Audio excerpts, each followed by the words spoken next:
En nuestro programa anterior, amigo oyente, estábamos en el capítulo 6 de esta segunda epístola a los Corintios, y el tema de ese capítulo, dijimos, es el consuelo de Dios en todas las circunstancias del ministerio. Vimos en aquella ocasión algo acerca de esta manera de obrar en el ministerio. En otras palabras, Pablo nos muestra el revés, digamos, del ministro y nos permite observar qué clase de hombre debería ser. Vimos allí 28 cosas que caracterizaban al ministro. Las primeras 10 de ellas se referían a lo físico. Las 9 siguientes hablaban sobre lo mental y las 9 últimas se referían a lo espiritual. Y todo esto es muy importante. Ahora, al llegar al versículo 11, el corazón de Pablo se derrama, por decirlo así, por aquellos creyentes que estaban en Corinto. Por poco se le parte el corazón en este capítulo y también en el próximo. Veamos pues lo que dice aquí en los versículos 11 hasta el 13 de este capítulo 6 de la segunda epístola a los Corintios. Nuestra boca se ha abierto a vosotros, oh Corintios. Nuestro corazón se ha ensanchado. No estáis estrechos en nosotros, pero sí sois estrechos en vuestro propio corazón. Pues para corresponder del mismo modo, como a hijos hablo, ensanchaos también vosotros. Lo que él está haciendo aquí es simplemente abriendo su corazón que está lleno de amor, y él suscita más interés en el corazón de aquellos que le aman.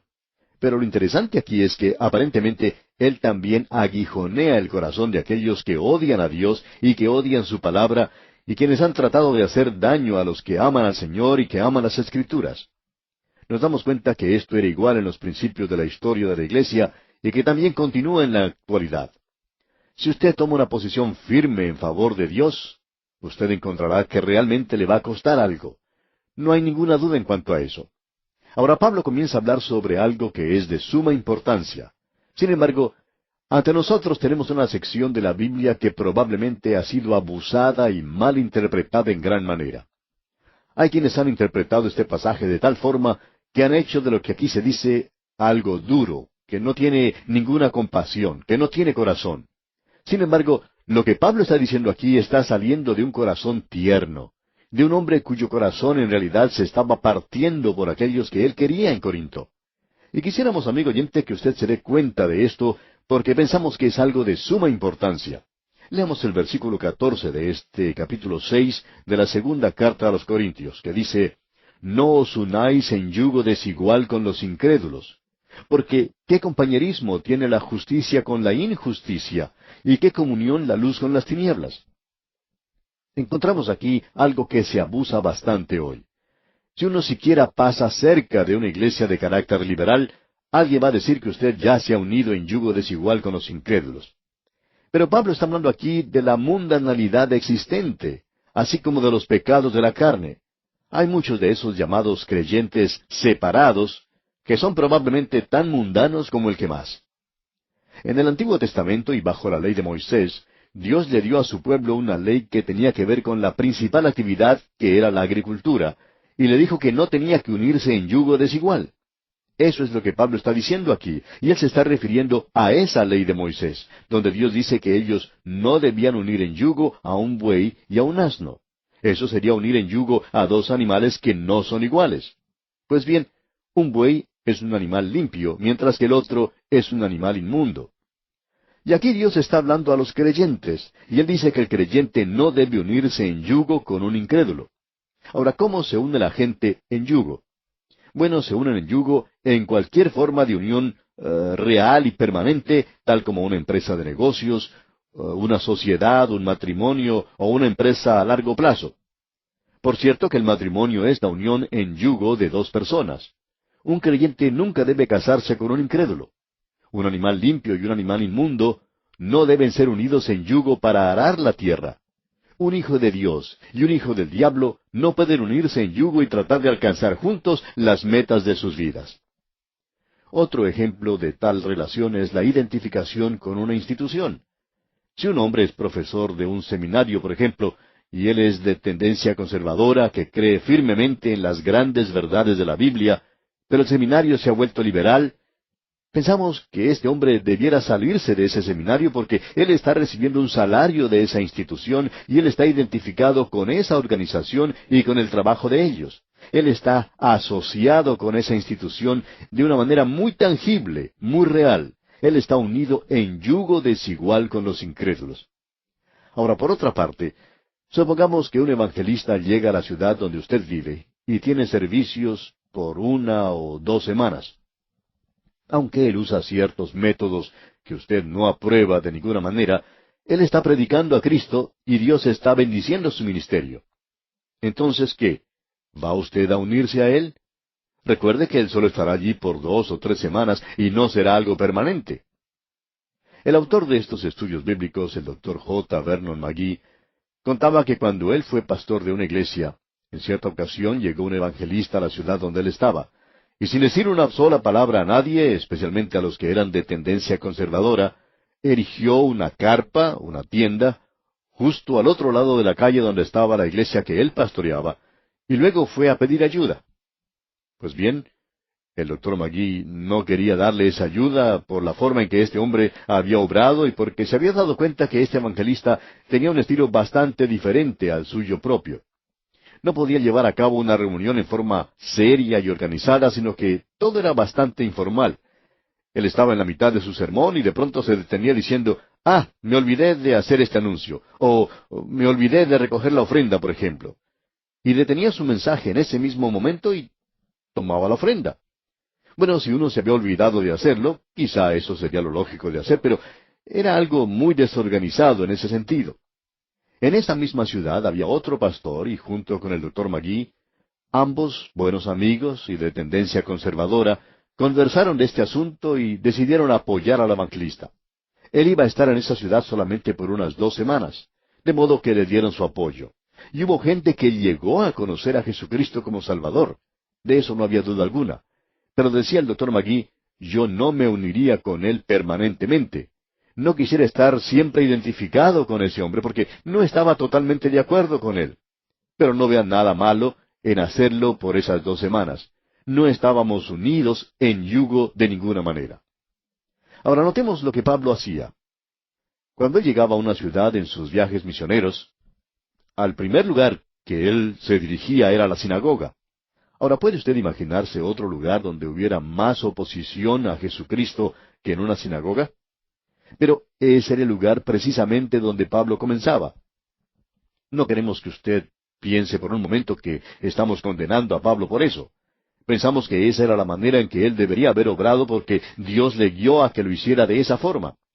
Pero si Pablo se hubiera unido a una de esas sinagogas y hubiera llegado a ser el rabino en una de ellas y se hubiera quedado allí, entonces, hablando honradamente, quizá tendríamos que hacerle algunas preguntas porque eso se hubiera considerado como unirse en yugo. Usted puede darse cuenta, amigo oyente, que hay una diferencia en todo esto. Una cosa es estar en yugo, unido en un arreglo permanente, como en el matrimonio o en una sociedad comercial, o uno se podría identificar con una institución liberal o con una iglesia liberal y unirse. Pero amigo oyente, lo que él está diciendo aquí no es la idea de unirse simplemente en una cruzada evangelística. Hay muchos hombres que no obran de la misma manera que nosotros hacemos las cosas. Y hay muchos de ellos que tienen mucho más éxito que nosotros, y quizá estemos equivocados y ellos estén haciendo las cosas correctamente. Pero pensamos y así sentimos que estamos en lo correcto y continuaremos haciendo las cosas como hasta ahora. Pero eso no me va a mantener aparte o va a impedir que yo tenga comunión con estos hombres solo porque estén haciendo las cosas de una manera diferente a como yo las hago, siempre y cuando ellos prediquen el mismo evangelio que yo predico y crean que la Biblia es la palabra de Dios. Y Pablo no está hablando de eso aquí. Él está hablando de unirnos en yugo con los incrédulos, como lo aclara en el siguiente versículo, el versículo 15, de este capítulo 6 de la segunda carta a los Corintios.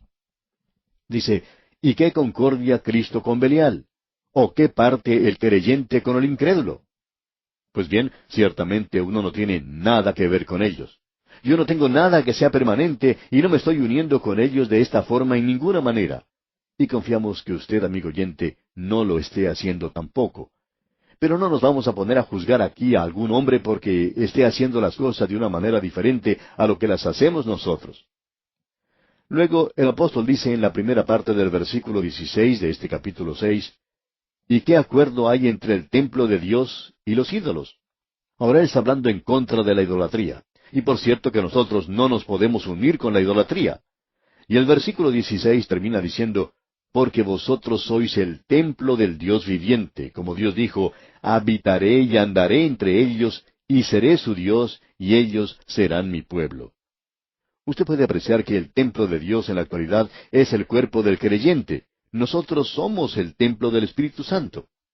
Ahora el versículo 17 dice, por lo cual salid de en medio de ellos, y apartaos, dice el Señor, y no toquéis lo inmundo, y yo os recibiré. Pablo está hablando definitivamente aquí acerca de la idolatría, acerca de la infidelidad en esta clase de cosas, y en cuanto a unirse a esto permanentemente. Lo que él está indicando aquí es que uno no se debe identificar con esto en una forma permanente. Ahora quizá uno trate de extender o de estirar esto un poco más allá de lo que en realidad Pablo está diciendo, y uno no se une a una cruzada evangelística o a algún hermano que llega a la ciudad y uno no lo va a escuchar. Eso es tomar esto que está saliendo de un corazón tierno, de un hombre que tiene su corazón partido y que está siendo amable y cariñoso, y hacerlo aparecer de una manera dura. Y esto no debería hacerse así. Por otra parte, necesitamos reconocer que debe haber una separación de aquello que tiene mundanalidad hoy. Cuando uno tiene oportunidad de viajar y visitar diferentes iglesias, puede llegar a conocer a pastores y hombres dedicados que están haciendo las cosas de una manera diferente. Ellos tienen a su cargo obras que muestran que son verdaderamente dedicados, y esta ha sido una parte del ministerio que da mucha recompensa, ha sido bastante fructífera también. Muchos de estos hombres toman ciertas posiciones que no les permiten mantener comunión con otros que piensan diferente. Algunos son demasiado estrictos y uno no puede estar de acuerdo con ellos. Uno visita otro lugar, en cambio, y se encuentra con un hermano con el que tiene comunión, y halla que él tiene comunión con personas con las cuales uno no tendría nada que ver. Pero no nos vamos a poner a juzgar a ninguno de ellos, a pesar de que pensamos que están equivocados, porque eso no es lo que Pablo está enseñando aquí. De lo que Pablo está hablando, amigo oyente, es del problema de la mundanalidad. Ese espíritu ha entrado a la iglesia en el día de hoy, así como en el corazón y la vida de muchos creyentes que dicen que son separados. Es igual a lo que encontramos allá en el libro de Josué. Cuando Josué tomó la ciudad de Jericó, lo hizo por fe. Dios se la dio y eso no es mundanalidad. Nosotros podemos superar la mundanalidad por medio de la fe, pero usted puede apreciar que la otra ciudad cercana a Jericó, la ciudad de Ai, que parecía algo tan fácil de conquistar, allí Josué es derrotado. Él pudo hacer sonar la trompeta alrededor de la ciudad de Jericó, pero no lo pudo hacer en la ciudad de Ai, porque Israel había tocado lo que Dios había declarado inmundo. Dios pide una separación de la mundanalidad y de lo inmundo. Y hay muchos creyentes en la actualidad que hablan de estar separados, que no hacen esto o no hacen aquello, pero están entregados a los chismes y tienen una lengua malvada y nunca se dan cuenta que precisamente eso es mundano e inmundo. Nos hemos dado cuenta que hay muchos que se dedican a vestirse bien, que les gusta comer mucho, la glotonería y la chismografía. Hay muchas de esas personas a las que les gusta hacer esto, y ellos hacen cosas que realmente nos sorprenden. Pero luego siguen diciendo que son creyentes separados. No los estamos juzgando, amigo oyente, pero debemos tener mucho cuidado cuando hablamos de las cosas de Dios y del Señor Jesucristo, quien es nuestro Salvador, cuando decimos que le amamos y estamos apartados para Él, cuando en realidad no es así. El autor de estos estudios bíblicos, el doctor J. Vernon McGee, cuenta que cuando él hizo su decisión de entrar al ministerio, el vicepresidente del banco donde él trabajaba le llamó a su oficina.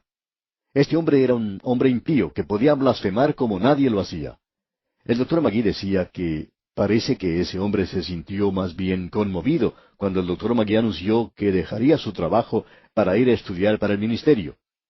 Este hombre pues lo llamó a su oficina y le dijo, Vernon quiere contarle una historia. Y le contó algo que había sucedido varios años antes. Él había conocido a un empleado en otro banco hacía mucho tiempo. Dijo que ese hombre era tan impío y tan mundano como el que más. Sin embargo, él cantaba como solista en una iglesia. Un día, este hombre que era vicepresidente fue a una iglesia y allí escuchó a su compañero de trabajo cantar un solo. Cantó un himno titulado Cristo satisface. Ahora este banquero conocía bien a su compañero y sabía muy bien que no le estaba satisfaciendo. Cierta anciana de esa iglesia, amiga del vicepresidente del banco, le dijo, ¿No fue ese un canto maravilloso? Parecía que hubiera venido directamente del cielo. El solista era uno de los cajeros del banco, y en una ocasión, esa misma señora fue al banco a hacer unos trámites, y ese cajero estaba tratando de hacer un balance en sus libros, y notó que estaba equivocado en algunas cifras, y comenzó a maldecir y a insultar utilizando el peor de los lenguajes. Esa mujer estaba muy sorprendida de escuchar eso y preguntó quién era el que hablaba así. Ese, le dijo el vicepresidente, es la voz de aquella persona que usted pensaba el domingo en la iglesia que venía del cielo. Esa era una de las razones por las cuales este vicepresidente era una persona tan escéptica y tan malvado como era. ¿Por qué? Porque él se daba cuenta cuando un creyente decía que Jesucristo lo estaba satisfaciendo, pero en su vida real no lo estaba demostrando. Sabía que ese hombre estaba haciendo cosas que no debía hacer. Él bebía, maldecía y utilizaba un lenguaje soez. Y él sabía que si era un creyente, no debería hacer esa clase de cosas. Y eso hizo de ese hombre un cínico en realidad. Este vicepresidente, extendiendo entonces su mano hacia el doctor Magui, le dijo, Vernon, no sea un predicador si no está completamente convencido. Y el doctor Magui decía que él nunca se había olvidado de eso. Amigo oyente, no sea usted esa clase de creyente. Sea alguien que está completamente convencido. No vaya por allí diciendo que Jesucristo le satisface cuando en realidad eso no está ocurriendo en su vida. De eso es de lo que Pablo está hablando aquí. Leamos ahora los versículos 17 y 18 de este capítulo 6 de la segunda carta a los Corintios. Por lo cual, salid de en medio de ellos y apartaos, dice el Señor, y no toquéis lo inmundo, y yo os recibiré, y seré para vosotros por Padre, y vosotros me seréis hijos e hijas, dice el Señor Todopoderoso. En otras palabras, amigo oyente, usted puede ser un hijo o una hija que puede recibir honor. Cierto hombre tenía un hijo que partía hacia la universidad. El padre y el hijo habían sufrido un alejamiento. El muchacho todavía era su hijo, pero el padre decía que no podía tratar con su hijo como si él fuera su padre. No podía hablar con él de esa manera. Pero Dios dice aquí, amigo oyente, que Él será para nosotros como Padre. Dios quiere ser su Padre, amigo oyente. Y si usted se está apartando hacia la mundanalidad y no cumple con lo que está diciendo, entonces está siendo un hipócrita en su propia vida. Y puede estar seguro de una cosa, Él no puede ser su Padre. Usted es su hijo, no se olvide que Él dice, y vosotros me seréis hijos e hijas. Dios quiere tratarlo como a un hijo, pero Él no quiere tener que llevarlo aparte y tener que castigarlo siempre. Eso es lo que Él quiere decir aquí. Bien, llegamos ahora al capítulo 7 de la segunda epístola a los Corintios. Y este es el último capítulo que tenemos en esta sección del consuelo de Dios. Tenemos aquí el consuelo de Dios para el corazón de Pablo. Este es un capítulo bastante personal y es algo maravilloso. Notemos lo que dice aquí el primer versículo, versículo 1. Así que, amados, puesto que tenemos tales promesas, limpiémonos de toda contaminación de carne y de espíritu, perfeccionando la santidad en el temor de Dios. Él está hablando aquí de una forma de vivir santa, y eso es muy importante. Él trata este tema en este capítulo, y lo que lo motiva a él a decir lo que está diciendo es el hecho de que había un hombre en la iglesia de Corinto quien era culpable de un grave pecado de inmoralidad. Él había tenido relaciones sexuales con la esposa de su padre, es decir, con su madrastra. Y la iglesia no trataba ese problema entonces, y Pablo les escribió diciendo que si ellos no trataban con ese asunto, él iría a visitarlos y lo haría él mismo. De modo que ellos separaron a este hombre de su comunión. Más adelante este hombre se arrepintió, él confesó su pecado, y la iglesia había actuado bien al tratar ese asunto de esta manera. La carta de Pablo tuvo el resultado apetecido. Ahora, cuando Tito regresó de Corinto y le informó de lo que ocurría, le dijo que este hombre había estado derramando lágrimas por su pecado, que él se sentía indigno de cualquier clase de reconocimiento. La iglesia de ese lugar estaba determinada ahora que iba a mantener las cosas bien limpias. Entonces, dice Pablo aquí, así que, amados, puesto que tenemos tales promesas. Ahora, ¿de qué promesas está hablando Pablo? De las mismas que acabamos de leer en el capítulo 6, en los versículos 17 y 18. Pues vamos a ver esos versículos que dicen, por lo cual, salid de en medio de ellos, y apartaos, dice el Señor, y no toquéis lo inmundo, y yo os recibiré, y seré para vosotros por Padre, y vosotros me seréis hijos e hijas, dice el Señor Todopoderoso. Dios dice, si me obedecéis, haced esto. Bien, Dios puede decir, yo voy a ser un verdadero padre para ustedes, y ustedes me serán hijos e hijas, y los puedo tratar como tales. Ahora tenemos que reconocer aquí que no nos podemos limpiar a nosotros mismos. Pablo está diciendo, limpiémonos de toda contaminación. Bueno, nosotros no podemos limpiar nuestras propias conciencias de la culpa del pecado. Dios ha hecho eso a través de la muerte de Cristo y del derramamiento de su sangre preciosa. Yo no puedo quitarme la mancha aún de esta conciencia culpable. Ahora, si nosotros hemos sido limpiados de nuestros pecados por la sangre de Cristo, entonces nuestros corazones necesitan una limpieza diaria. Y esto es por medio de la fe en la palabra que Dios nos ha dado. Cuando recibimos la palabra en fe y actuamos sobre ello, entonces nos limpiamos de toda la inmundicia de la carne y del espíritu. Y eso es lo que quiere decir, amigo oyente, cuando el Señor Jesucristo dice, santifícalos en tu verdad. Tu palabra es verdad. O sea que el mejor jabón en el mundo para limpiar es la palabra de Dios. Lo va a limpiar a usted completamente, amigo oyente. Ahora Pablo está diciendo que debemos limpiarnos de toda contaminación de carne y de espíritu. Hay una diferencia entre la contaminación de la carne y la contaminación del espíritu. Son dos clases de pecado. Todo pecado es inmundicia ante los ojos de Dios, y todo pecado es contaminación. Pero la contaminación de la carne creemos que se refiere a aquellos pecados del cuerpo. Y luego la contaminación del espíritu se refiere a los pecados del espíritu. Y eso, amigo oyente, lo veremos en nuestro próximo programa porque el tiempo por hoy se nos ha agotado.